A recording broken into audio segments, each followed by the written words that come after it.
Welcome back into another episode of Go Big 12 or Go Home. I'm Brandon Shanahan, joined as always by Iowa broadcasting legend Drew Russell.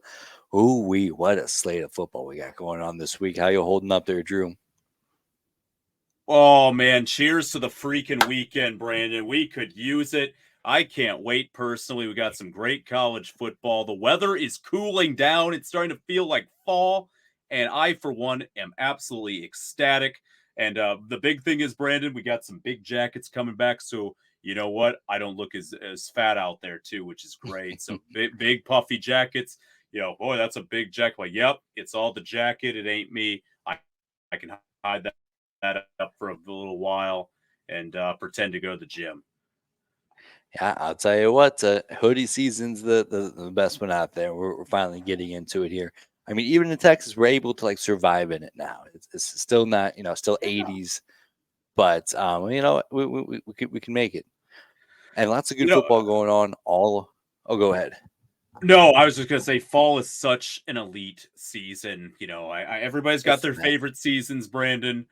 Usually winter isn't the main one for most people.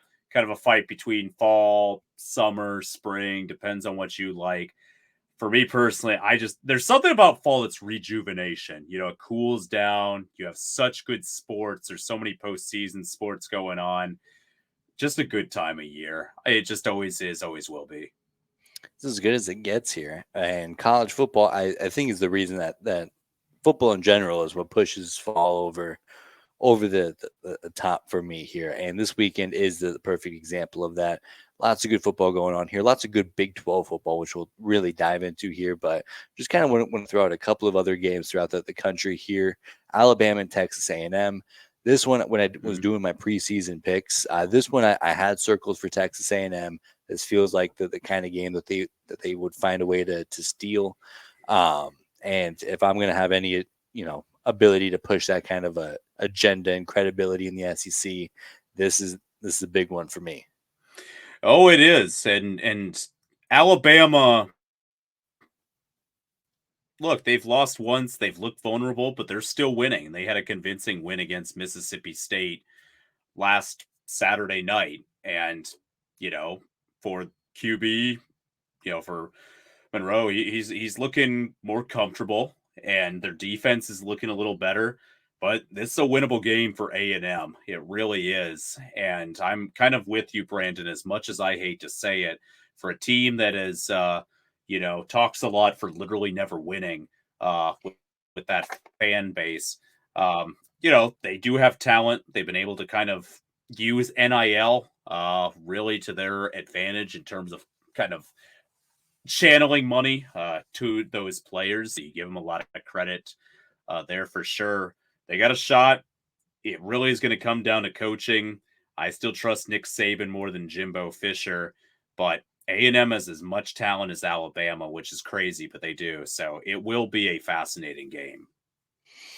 And then the only ranked versus ranked matchup here, Kentucky and Georgia. I don't get too crazy here. I think Georgia hasn't looked very good recently. They do get the home game. It is a 6 p.m. game, so it'll be rowdy in Athens. But both undefeated SEC teams should be some good ball. Should be. And Kentucky just absolutely ran over Florida last week. Just crushed them. And they had such a big week on the ground. Georgia has not looked good. And I think a lot of people are going to build the narrative throughout the week that Kentucky has a shot. And I think they do. I think the right circumstances have to come into play. Georgia's going to hear that, though. And Kirby Smart's the type of guy, it's like, I don't know. He's like the Bill Belichick of college football when it comes to putting up this bizarre bulletin board material that I'm not really sure works. Where he said, well, last year when they won their national championship, and we had people picking us at 7-5 in the preseason. I'm like, who? Literally who? I'm sorry. Who? Honestly. So for them, I'm sure they're going to hear it throughout the week. I think it's going to inspire them. You're dead right. Nighttime game.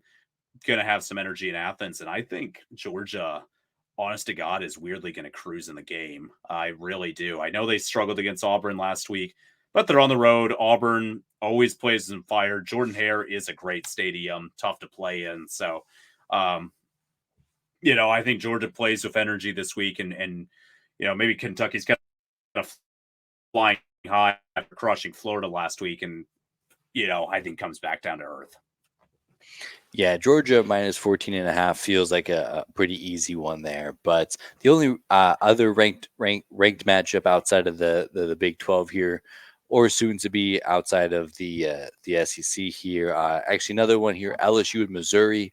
I kind of left that one off the list because Missouri being ranked still doesn't quite feel right here. But also just want to throw this out here: LSU, the only 2-loss team in the country that's ranked, getting that SEC boost, so good for them. There's plenty of ranked teams who give up 700 yards of offense. So hats off to them for that performance. Yeah, Mizzou's a fascinating program because they are undefeated. They're flying high. Fan base getting a little chatty. They believe in Coach Eli Drinkwitz. Beat Kansas State at home, barely beat them, but they got the win. And now an opportunity to play an LSU team that no one's really sure how good or bad they are. They have good quarterback play with Travis, but they couldn't stop anything against Ole Miss and couldn't stop Florida State either. And Florida State's a good team, but they don't look as unbeatable as maybe they did week 1 when they played LSU. So for Mizzou, this is a shot. They got an opportunity, and I think they're going to find a way. I really do. I don't know if LSU just does not seem to be on the same page right now, and the Brian Kelly entertainment show of the week is not going to stop Brandon. That man, I'll tell you what, he's got me intrigued, though. I got to hand it to Brian Kelly. I am fascinated with that LSU program. So, hey, if they hired it just for sheer outsider interest of how absurd it is, they got me dialed in. That's a good hire, LSU. Give them credit. Yeah, and I mean I like LSU a lot. Here's LSU staring down the barrel of a 3-3 start, which would be nothing short of disastrous. I think. While Missouri is better than some previous Tiger teams that I've seen since Tiger legend Drew Lock was running the show there. Shout out Seattle quarterback legend now had a huge pass to Noah Fant on Monday.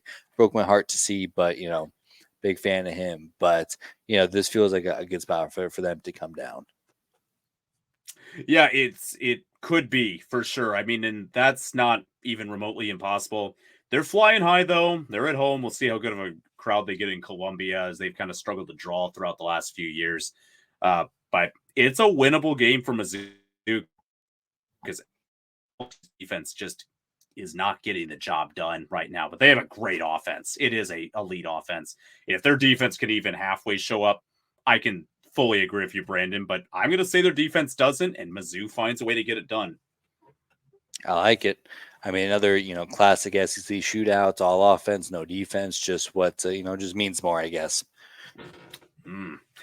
Is that the best ad campaign of all time? Is it like, it just means more, like that, it works. That random girl, she's walking down the beach somewhere in Florida, and she's just like, it just means more down here.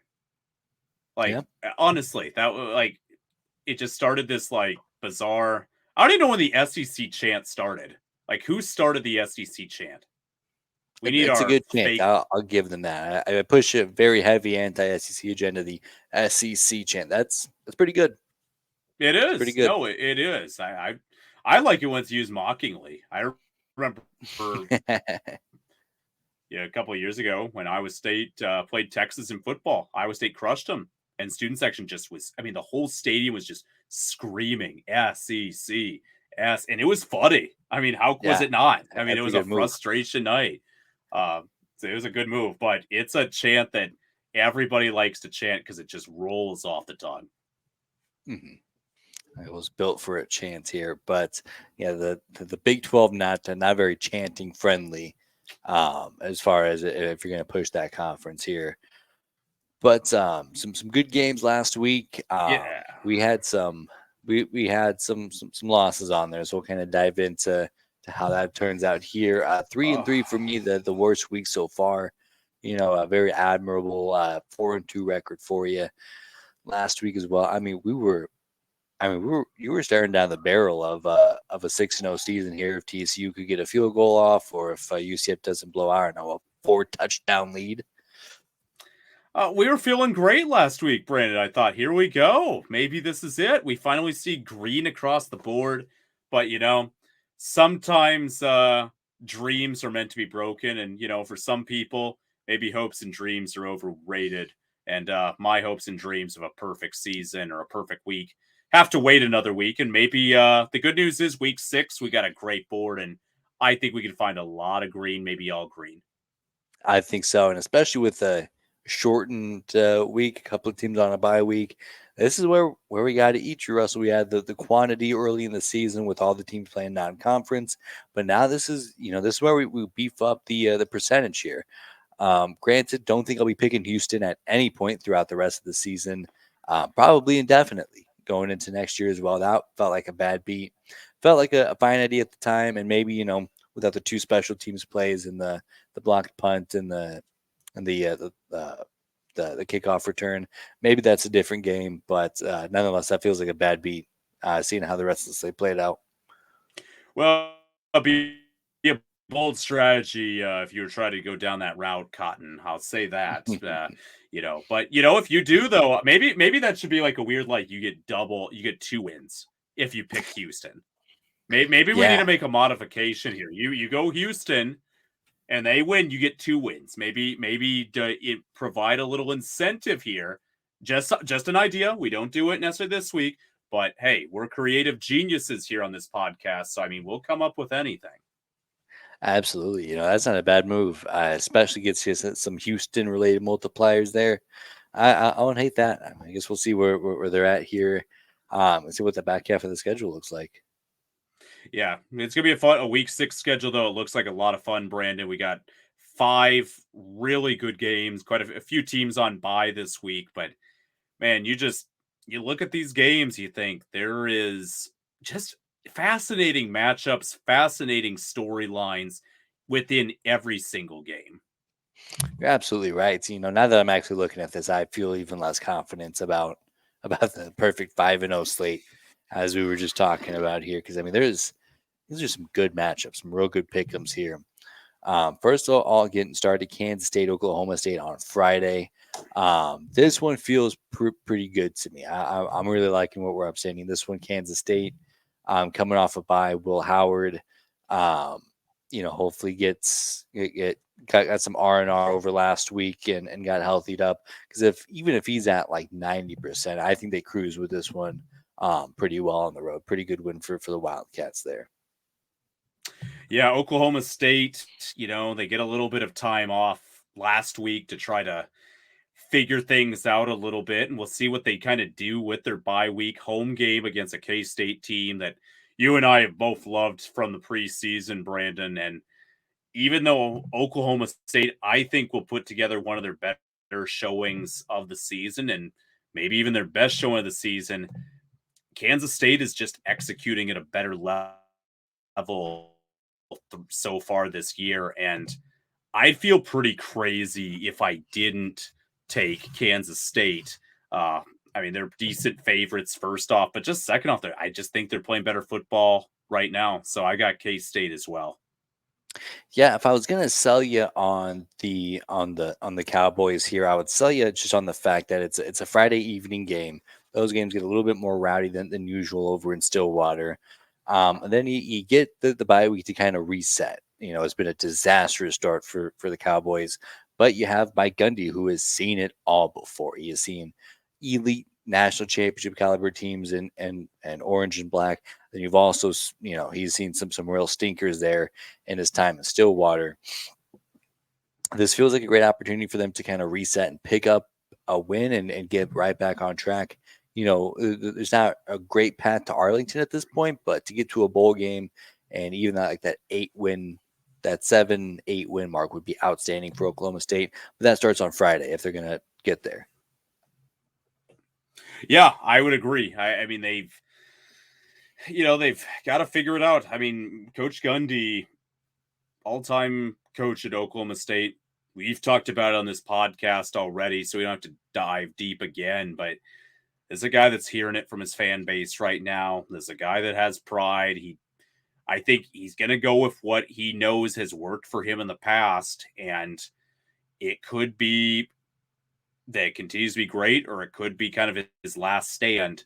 But still opportunities for Oklahoma State, but they've got to find a way to, last year they had a great start, but then the horrible finish. They're going to feel a lot better going to the offseason. Look, I'd rather have a bad start, as weird as it sounds, going to an offseason than a great finish, because I feel you can build off a great finish. It's so tough to build momentum if you lose a bunch of games at the end of the season. You're absolutely right. And we've talked about how big momentum is. Just first of all, getting active in the transfer portal. It's a lot easier to kind of build the vision of, hey, here's how far we came in those 12 weeks. And then also just with the power vacuum in the Big 12. We've talked about that quite a bit here. We'll skip over this next game. We'll save that one for last. An intriguing matchup here in Lawrence, Central Florida, coming back to the Midwest here, playing the Jayhawks.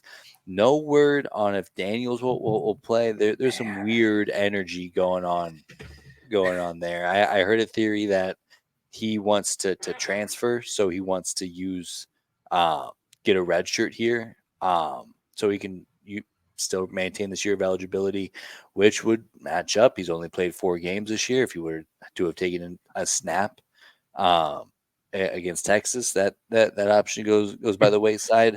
And just, at best, there's some weird stuff going on that we don't see here.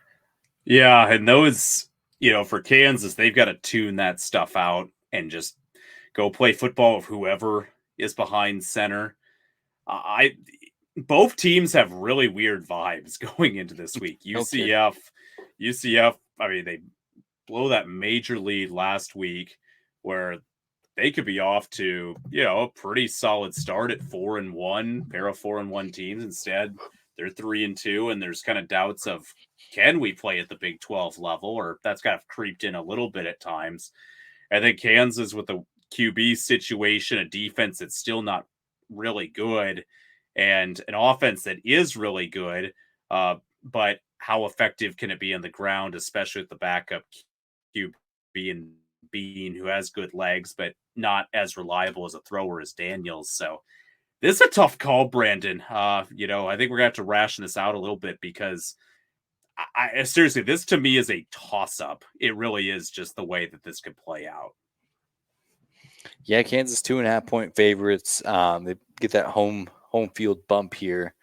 Yeah, it looks like the latest update from Jalen Daniels is that he missed practice. Not a whole lot of details given out, but just listed as day-to-day. Didn't practice so far this week, so we'll see how that shapes up going into the weekends. Because of that one uncertainty, I can't in good heart bet on Kansas to win this football game. We also talked a lot about how Gustavo is going to get his guys in the white and gold more dialed in after that embarrassing loss last week against Baylor. Give me UCF to win outright here as underdogs. Yeah, that's a great point. With no Daniels, this is such a different Kansas team. Mm-hmm. And I think this is an interesting game for Lance Leipold as well as coach, because we're hearing there's, it's sheer rumor mill, but look, there's a team out in Michigan that loses their coach the last couple of weeks, and they might have the ability to throw out a little more money. And that could be a potential destination job. Who knows? So there is a lot of things swirling with Kansas. And I think this will be an indictment of how good this Kansas coaching staff is. It's still a winnable game at home. I think they can win with the backup. I'm going to go Kansas. But this is going to be a fascinating football game.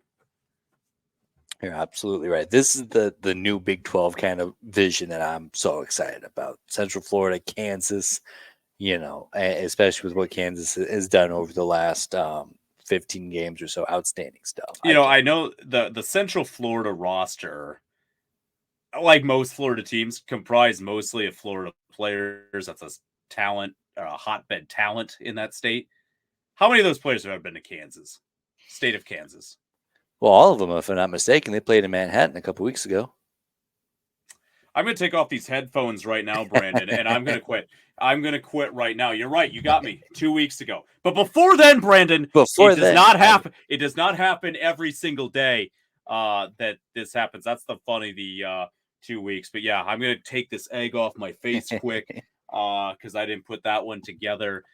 And I guess the Big 12 really wanted to make sure Central Florida really felt like they fit in the Midwest if they are sending them to the state of Kansas twice within a month.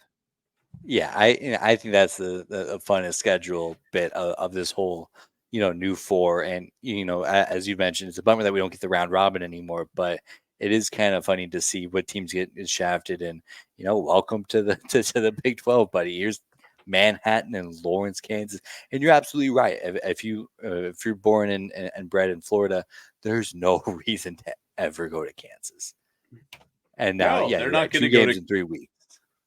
not go to Kansas. They're go to Iowa, and it'll get even funnier when we get to the West Coast next year. And there's some very cool states in the Big 12, and there's some cool towns in the Big 12. But yeah, they're just like a player for the University of Houston. What are the chances that they've been to Cincinnati, Ohio in their life?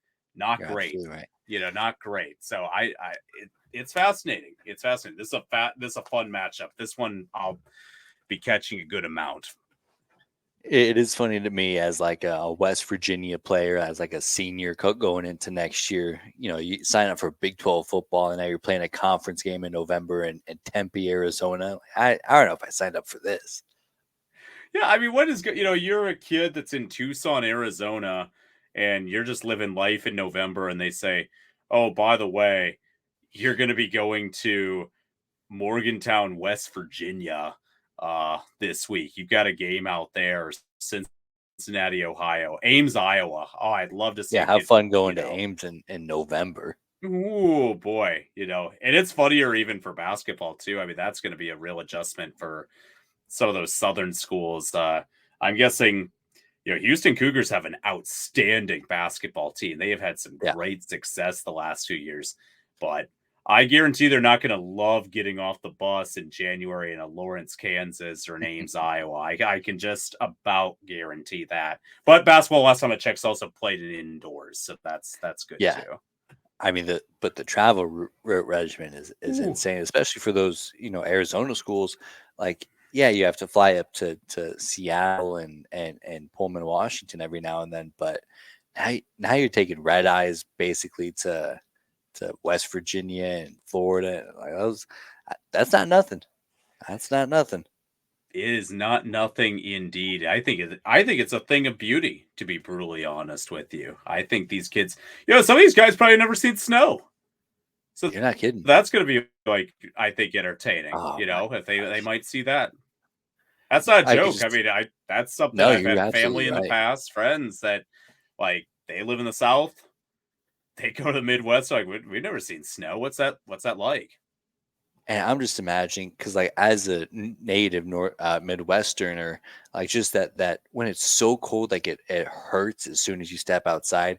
And for somebody who has never experienced that, to get off the plane in Ames, Iowa, or Lawrence, Kansas, where it's 15 degrees out, wind chill of 0 degrees, getting in late at night or early in the morning. I mean, just disgusting stuff. That's outstanding. I can't I'm wait for gonna, that. I can't hey, wait for those stories. I'm going to give, these new members a piece of advice. You will adapt to the cold. Like you will. It takes time and they might not be up there long enough. But if for some reason you have a multi-week trip, you have a few days where it's 0 degrees outside, trust me on this. It gets to about 35, 40 degrees, makes the jump in a week or two. It feels good enough outside. You put those windows down. It feels like heaven. It could with 40 degrees in February, it feels like heaven if you're in the upper Midwest in the winter. It really does. I'm not joking, Brandon. You've been there. Maybe I'm sicker than you are. I mean, this is the sickos group, but I'll put the window down 40, 45. If it's like been sub-zero for a week or two, it feels awesome. You're not wrong, but I will also say being in the heat thins out your blood so quick that like 45 degrees to me now sounds like a nightmare. And I've only been here for 2 winters now, and it's a nightmare. I got to get all my travel up north out by Thanksgiving at the latest. Yeah, and I don't want to become the weather channel here. I could go on about this all freaking day. And there is a difference too between like if it's a damp cold, Brandon, versus like a dry cold. You go out and Oh, you're in Colorado, right? It's a dry cold. Look, cold's cold, right? It yeah, is what it is. A dry cold don't feel as bad. Like no, it's just what it is. If there's a lot of moisture in the air, oh man, you can just feel that bad boy. It just seeps like you have some decent layers on, and it will like seep through layers and still get to you somehow. It's brutal. and then just the brown slush is I think what might catch some guys off guard because yeah, you're right. Like once you do get snow, that is pretty exciting. But if you get to a place that had snow like a couple of weeks ago, oh my god, that breaks my heart that that's going to be the first impression with snow for a lot of these players. It's just the frozen over brown slushy snow in the street, and disgusting stuff. I hope it's about 34 degrees outside. It's melted just enough, and you can see that they see those bus tires go over that brown slush. You just hear that beautiful noise. You got to experience it, and those guys are like, oh my gosh, how do you deal with this? But it's a sick mentality, and students for in Ames, Lawrence, Manhattan, etc., where it might be colder. If it's a big game, they'll still stand outside, camp outside. Just a sick mentality because they love their basketball so much. So I can't wait for hoop season. I can't wait for those weather changes. We still got a lot of great football though, and but that's the beauty of this Big 12, Brandon. Just the geographical differences of it all. I mean, I never thought I'd want to go to a paradise place in January for Big 12 hoops. I got Orlando, Florida now. That's great. That's a good I move. love. Yeah, what a W. Let's go hang out with at Walt Disney World, and I'll bring Cy the Cyclone with me. We'll go all out. And lots of good football still to be played, but before that, but yeah, Big 12 basketball is going to be electric this year, It's and gonna be even great. going forward, adding in Arizona, it's going to be awesome. Adding in, Yeah, just those other schools to kind of fill in some spots here. The best conference of basketball gets even better, and it's sick to yeah. think about. We're gonna be there every step of the way. They're gonna be there every step of the way. We can't wait. Without a doubt. The next game that I want to talk about here, Texas Tech and Baylor. Oh boy, what an interesting game this is. Woo-hoo. Very different than where I had pegged this game going into the season. Both teams very disappointing starts to the season, but both teams picked up surprisingly big wins last week. Texas Tech needed a couple of big special teams plays. Baylor needed a 28-point comeback in the second half. How do you see this game going? I have no idea how to read this. It's tough to read this because at the beginning of the season, Texas Tech had a clear, like I felt QB advantage. That's not the case right now with an injury. Baylor at the beginning of the season, I thought had a little bit more talent. I kind of now think Tech has a little more talent, or at least has played a little better, maybe, and that's a big maybe. This is a weird game because it's the two most underperforming teams in the conference outside of maybe Oklahoma State this year. They've been pretty disappointing. They both were in the upper half of the preseason standings rankings. Uh, Look, state of Texas, we talked about it already this week about how much they love football. It's intense. Fan bases are crazy. And the loser of this game, that fan base is going to be furious. Not necessarily calling firing, not necessarily that, but it's just, these type of losses just seep deep into the bones of these fan bases that they will hold on to for a while.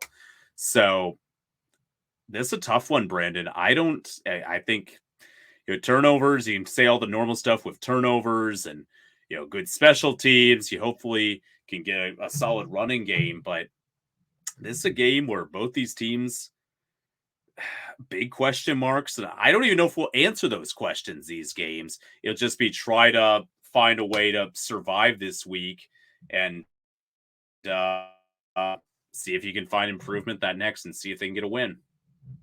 Yeah, I mean, both of these teams staring down the barrel of a 2-4 start, which is terrifying. I'm sure for both of these fan bases going into the games or going into the season, I'm sure they wouldn't have believed you if you said they'd be 2-4 going into the second week of October. But that's what one of these two teams is going to have to deal with here. As far as my pick goes, it's so tough to gauge. Primetime game in Waco. I'll give them the I'll pick them just because of that. But man, there's 100 different ways this game could go, and I don't feel good about any one of them. But it'll be a good game for sure. I can bet on that pretty well. Could be, I think, a game that's you would think a one possession game.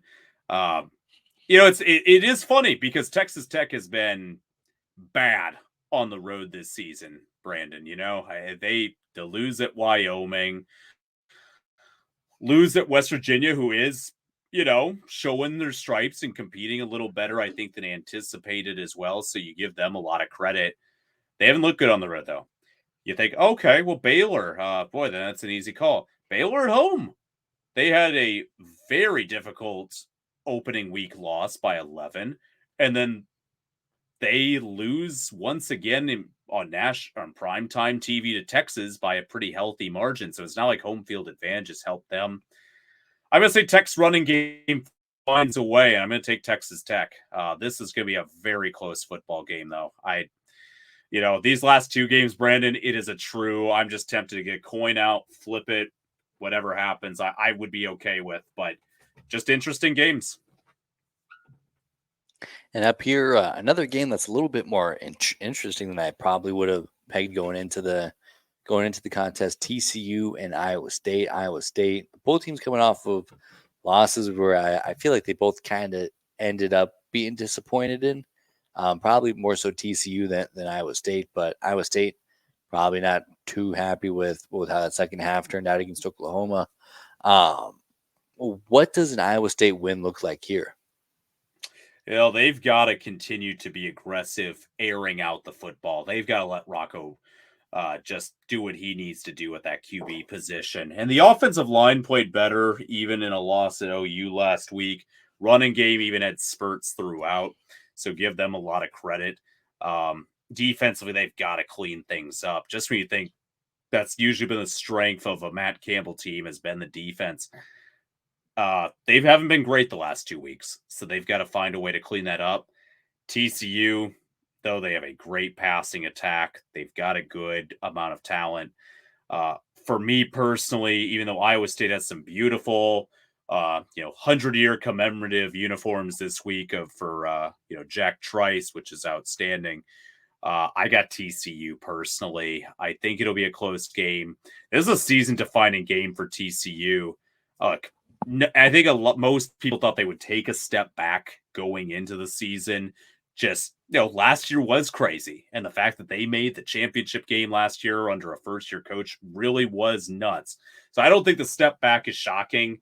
But look, the two, losing to Colorado week 1, kind of hit a little bit of a buzzsaw, is what it is. Last week's loss to West Virginia at home definitely raised a couple more eyebrows of, whoa, this is pretty wild that they lost to a team that, on paper isn't the best team in this conference, but they were able to find a way. So this is a major, major game for TCU. I'll say they find a way.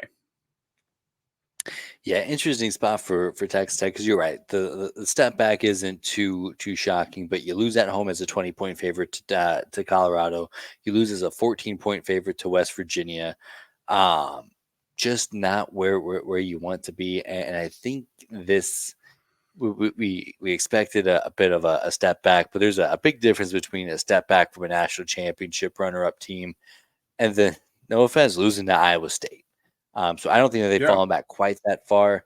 I still have questions about Iowa State's run game, as I'm sure Cyclone fans all over do, and it's just tough for me to see them having enough success to keep up with this TCU offense. Yeah, I fully agree, Brandon, and we'll see what kind of response in that special teams department as well that both teams kind of have up their sleeve. TCU did not have a good week last week in that department. We'll see if they can clean things up. And Iowa State has been a little better there this year, so maybe they can find their own punt block, or excuse me, field goal block, or both. That'd be Yeah. something that's for sure pretty cool. So you never know.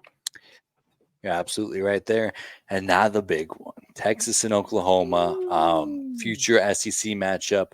It is pretty unfortunate that like going forward, like this is a big game in the Big 12. This is going to determine who's got the inside track to Arlington. And going forward, it'll be like, oh, well, you know, whoever wins this game will be on pace for fourth best in the SEC. So hats off to them. But hey, happy for them. Happy they're, you know, hey, you know, as a big fish, you know, sometimes you got to go be a little fish every now and then. So that's off to them. Good experience for them. Outstanding game though. I mean, both teams who were kind of coming in with their hair on fire, 5-0. Both of their quarterbacks playing lights out. How do you think this one's going to shape up? Well, it's going to be a fascinating game. Clearly, that doesn't need to be said. I do know QB play is always going to be impactful. I'm really curious how Dylan Gabriel plays. He's played really well so far this season, but he is not going to, he hasn't faced that type of intensity or pressure in terms of a football game like he will Saturday against Texas. Texas has already played in a pressure cooker game this year, going to Alabama, hostile environment. Give them credit. They passed the test with flying colors in that victory. So QB play is going to be really interesting because Oklahoma's defense is pretty opportunistic.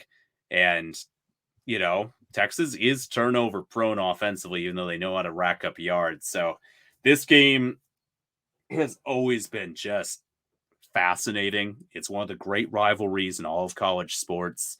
These two fan bases absolutely hate each other. And that's what makes college football a lot of fun. So to start off with, for me personally, Brent, I'm keeping an eye on the QB play, but I'm also keeping an eye on, I think, just, you know, the pageantry and the energy of both teams. Both teams can be hyped. I think both teams will be ready to go. Oftentimes, though, you can overhype yourself or be a little too anxious, and you know you might make a mental mistake or something like that. Who can stay more disciplined, especially in that first half? I think where you know emotions run a little higher before you settle in that second half. Yeah, I think that's a big spot here for both of these teams. If I was gonna sell you on Oklahoma, I would sell you on the fact that they haven't had to show their cards yet. I think there's a little bit of both, a little bit of truth to this for both teams. As far as I don't think that they've hit their best, their fifth, sixth gear quite yet. Texas maybe showing a little bit more of that against Alabama, but with Oklahoma, you kind of look at the slate: Arkansas State, SMU, Tulsa, Cincinnati, Iowa State. You know, when you're kind of mapping out your season and kind of how you want to gear up and get to playing your best ball late, I could kind of see a scenario where you're like, okay, well, let's really kind of get the basics right in the first month and a half of the season. Then that way, when we, you know, meet up with Texas and Dallas, we can really turn on the Jets and show them some things that they can't prepare for. Where Texas probably showed a little bit more tape, having to play against Alabama and kind of put together a little bit of a roadmap there. Whether or not they can adjust, I think that'll be a big what if. And maybe the talent gap is so big in Austin, it doesn't matter. But if I was going to sell you on Oklahoma, that's where I would be pointing it towards. Yeah, that was actually the question I was going to ask you is OU's got a ton of talent on their team. And I was going to ask, how big is that talent gap? Or like, is it, because I think most would say that Texas, if you looked at the full roster, has more talent on that roster overall than Oklahoma. I think it's pretty close though. I don't know if you have any opinions on just like overall talent of both teams. Is there that big of a difference? I don't see it, but maybe I'm missing something. No, I don't think that the talent gap is too big there. If I'm looking at anywhere, I'm kind of looking at this Texas run game as far as, and we talked about this last week, just the cohesiveness of that Texas offensive line. They got some guys who are going to be playing on Sunday. And then you also have, their new toy in Jonathan Brooks, who's been outstanding already, almost 600 yards, 6 touchdowns on just 86 carries. Oklahoma doesn't quite have a back like that. But you can also probably point to some parts of the defense that Oklahoma probably hits a more higher end ability. And then obviously where these coaches come from, Sark on the offensive side of the football is going to be probably a little bit more dialed in than Oklahoma. But Brett Venables and his defensive background will probably have that Sooner defense a little bit more dialed in than Texas. But overall, talent wise, it's not that big of a gap, and it really contrasts pretty well. Yeah, I fully agree with that. And I think OU's defense as a unit plays better than Texas defense as a unit, at least through 5 games this season. But, Texas, I think offensively has a little more talent than OU's as of right now. So it's a fascinating game, Brandon. You forced me to pick. This is a tough one. Texas, I think, has been the team to beat throughout this season here in the Big 12. And as of right now, they just have not given us a lot of reasons not to pick them. So for that reason, I'm picking Oklahoma. And I think the reason is I don't know. First off, yes, it really is that simple sometimes. I hate the Longhorn Network. Maybe this is an emotional pick, but Oklahoma has the talent clearly, and they're not afraid of, neither team is afraid of each other. A lot of teams will step into a field and they're scared of Oklahoma. A lot of teams step on the field, they're scared of Texas. No one's scared in this game. It is just sheer hatred. Both teams genuinely think they're better than each other, and that's what makes it great. And OU, this rivalry has often never made sense, and that's why I'm going to go OU on Saturday. I don't know why. I just sometimes it's just a sheer just guess vibe, and I'll show some respect to the great Adrian Peterson as well, OU alum. And let me just ask you this, because one thing that I always forget about when I'm coming into this week, Dillon Gabriel didn't play last year. He had that concussion against TCU, and they had, let's see, 5 different players throw passes last year. Now, granted, it was a mess from beginning to start, losing 49-0. But you mentioned the pageantry of this game. Now that Dillon Gabriel is healthy and is playing very well coming into this game, do you think that that's a huge? Do you think that's like a 49-point swing kind of an upgrade with Oklahoma, or do you think that this kind of situation where this is a tough situation that's big time game that Quinn Ewers was a part of last year? Quinn Ewers has been a part of for a couple of years now. And they kind of get it a little bit more, or is it that big of a jump to have your outstanding quarterback in play? That's a great question, Brandon. QB, I don't know if a one player is going to change 49 points. Maybe, but I doubt it. And I don't think Dillon Gabriel is probably going to change a 7 touchdown difference last year. I do know this. Off-season workouts in most college football places are not fun. They are brutal. They're grueling. You have to get up very early on a winter morning where, going to be honest, Brandon, I'd like to try to sleep in when it's cold outside because I don't want to do anything. And these guys are working weights. They've got coaches screaming at them. They're running sprints or lifting weights, whatever. And I'm sure OU, if I had to guess, got told a lot in those sessions and throughout preseason that you lost by 49 points last year to your hated rival. And I'm guessing that ticked off a lot of dudes in that locker room. Media-wise this week, both teams believe they're going to win. They have the confidence they're going to win. But both kept it, I guess, relatively clean in terms of bulletin board material for the other team for the most part. But, for OU guys, they know 49 zeros in the back of their head. They're still ticked off about that. And they are going to ride a wave of emotion, especially, I bet that first 2-3 series, there's going to be some hard hits on both sidelines. It's just, can they manage those emotions? That's going to be the question. I say yes. I say they find a way, Brent Venables gets a signature win in his second year at OU. Yeah, I'm right there with you. Give me Oklahoma. And granted, if there is anybody who can make a 49-point swing, it's your quarterback in Dylan Gabriel, and especially with how he's been playing this year. And you're right. I think it's much more likely that Oklahoma comes in way more dialed in and pissed off after losing 49-0 last year than Texas does, coming off of that big win.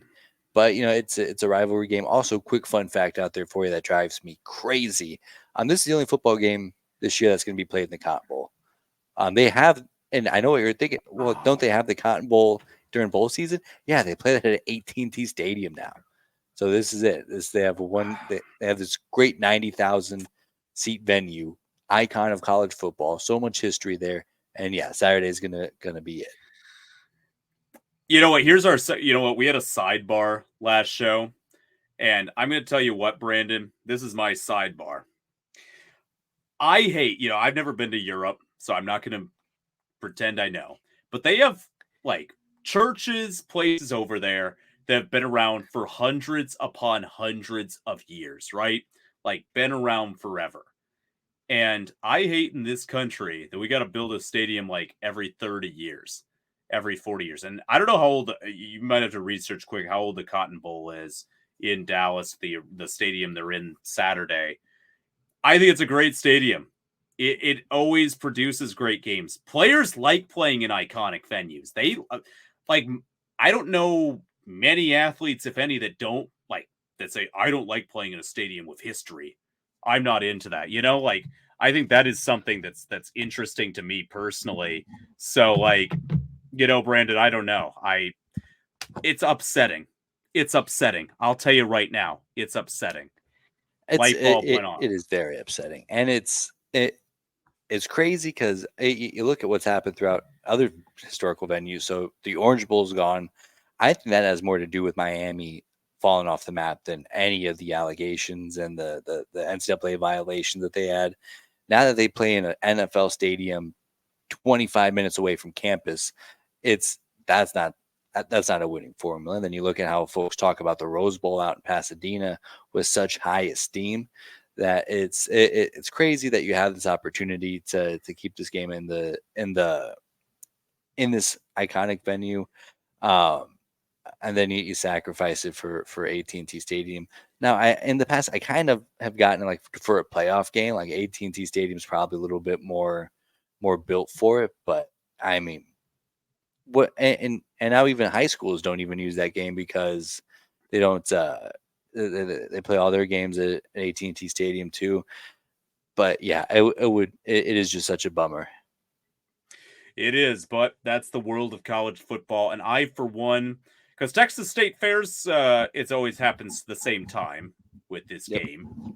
And, I think that's pretty interesting, which it sounds like Brandon Shanahan needs to get himself some a funnel cake or something if they got that going on around the same time. I've never been to the Texas State Fair, but it always looks like a electric time. Of course, I'm more interested in the football game. Yeah, I mean, the Texas State Fair is no joke. They got these giant turkey legs that you got to get.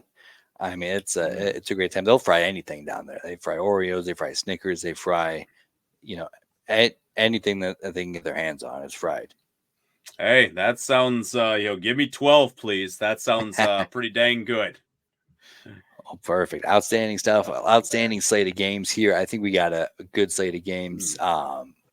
Obviously, Red River is probably the more intriguing of the group here. Outside of that, which of these games are you looking forward to the most? That's a great question. Honestly, I gotta say that UCF Kansas game is really interesting to me. I mean it. I think that's a fascinating game, but it's 2A, 2B, and 2C between UCF Kansas, Texas Tech Baylor, and TCU Iowa State. I think, and even Kansas State, Oklahoma State's interesting. All 5 games, genuinely, I have piqued interest in each one of them this weekend. Yeah, that's a really good way to put it. I don't think there's going to be a single blowout this week. And if they're all within 7-point spreads of each other, including Texas Tech Baylor, which is basically a pick 'em. So outstanding stuff throughout the conference here. And it should be a great incredible week here. It's incredible. a great So, been a great season. I don't expect that to change. And I, for one, can't wait going forward what's going to happen with the Big 12. Hard to believe, Brandon, we're almost to the halfway point. You're absolutely right. And before we wrap up, let me just tell you about our friends over at Trax Lounge, the world's best chicken. UNO hockey just around the corner here in Omaha. There's no better spot, post-game or pre-game, than Trax Lounge in Exarban. For over 50 years, Trax Lounge has been a neighborhood staple in the heart of Exarban and Elmwood. They are run by a small, mighty team, friendly bartenders, saucy cooks. They work hard to bring you the best, and they certainly live up to it. Mobile ordering now available for the first time through Trax Lounge, the world's best chicken in Exarban. Well, perfect, Drew Russell. That's all I had for the week. Anything else you'd like to add before we sign off? Hey, let's find some wins across the board this weekend. Best of luck to Nebraska and to see if they can get back in the win column, Brandon, and hopefully my beloved Cyclones. And at Arkansas, I don't know. I'm not talking about it anymore. I've gotten mad enough. We're at Ole Miss this weekend, so I'm going to fall asleep at Ole Miss. We got to go to Alabama as well the next week. So, we'll be 2-5. Just don't wake me up for a while, okay? I'm right there with you with Nebraska. If we can't pick up a win this week, it's a wrap. It's a wrap. Not pretty. We'll pack things up here. So, pull it for Brian Ferentz. Keep getting those points, buddy. Absolutely. Well, perfect. That's all we got here today. We'll be back on the air next week. Catch us on Twitter. Sunday mornings, we always do our Husker Hangover show. Recap college football, outstanding stuff throughout the week here on the Corners Connection Network. Daily college football content coming your way any way you want it.